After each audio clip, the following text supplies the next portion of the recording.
बड़ी खबर, आरएलडी ने लोकसभा के लिए 2 उम्मीदवारों के नाम इस वक्त घोषित कर दिए हैं। उत्तर प्रदेश की 2 सीटों के लिए आरएलडी की तरफ से ऐलान। बिजनौर से चंदन चौहान को टिकट दिया गया है, बागपत से राजकुमार सांगवान को टिकट दिया गया है। ये 2 उम्मीदवार घोषित लोकसभा के लिए आरएलडी की तरफ से किए गए, जिसमें बिजनौर और इसके साथ साथ बागपत से राजकुमार सांगवान को टिकट दिया गया है। तो इसके साथ ही बिजनौर से घोषित कर दिया गया है चंदन चौहान का नाम।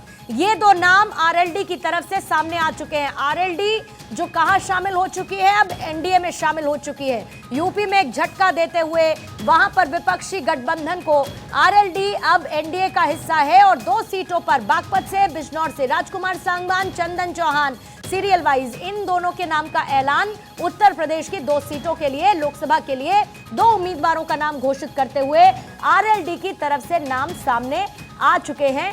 इस वक्त की ये बड़ी खबर है।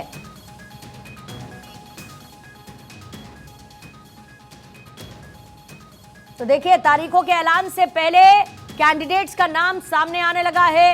एक तरफ बीजेपी की तरफ से लिस्ट जारी की गई, अब आरएलडी की तरफ से। उससे पहले आपको याद होगा अखिलेश यादव ने कुछ सीटों को लेकर नाम का ऐलान किया था, फिर उसके बाद कांग्रेस के साथ उनका सीट बंटवारा भी फाइनल हो गया था। और ऐसे में अब 2 सीटों के लिए आरएलडी की तरफ से प्रत्याशियों के नाम का ऐलान कर दिया गया है। एहतेशाम सिद्दीकी मेरे संवाददाता इस पर और ज्यादा जानकारी के साथ इस वक्त जुड़ चुके हैं। एहतेशाम, एनडीए के साथ गई आरएलडी 2 लोकसभा सीटों के लिए नामों का ऐलान, जरा इन दोनों की डिटेल्स बताइए और ये दोनों सीटें आरएलडी के लिहाज से उसको कितनी मजबूती देंगी? देखिए, राष्ट्रीय लोकदल जैसे ही एनडीए गठबंधन के साथ उसके तालमेल बने थे, तभी से इस बात का अंदाजा हो गया था कि राष्ट्रीय लोकदल पश्चिमी उत्तर प्रदेश में अपने प्रत्याशी उतारेगी। और जो सीटों का बंटवारा हुआ है उसमें कहीं न कहीं बीजेपी ने राष्ट्रीय लोकदल को 2 सीटों पर समेट के रख दिया है, क्योंकि अखिलेश यादव उनको 6 से 7 सीट देना चाह रहे थे और ये 10 सीटों की डिमांड कर रहे थे। उसी बीच इन्होंने भारतीय जनता पार्टी की तरफ हाथ बढ़ाया।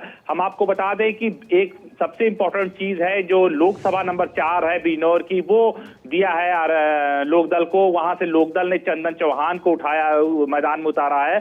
और दूसरी जो लोकसभा नंबर 11 है बागपत, यहां से डॉक्टर राजकुमार सांगवान को मैदान में उतारा है। इसके साथ ही भारतीय जनता पार्टी के साथ जो एनडीए दल के साथ समझौता हुआ है राष्ट्रीय लोकदल का, उसमें विधान परिषद की भी एक सीट इनको मिली है। और विधान परिषद में आज से नामांकन शुरू हो गया है, उसमें योगेश चौधरी को इन्होंने मैदान में उतार दिया है।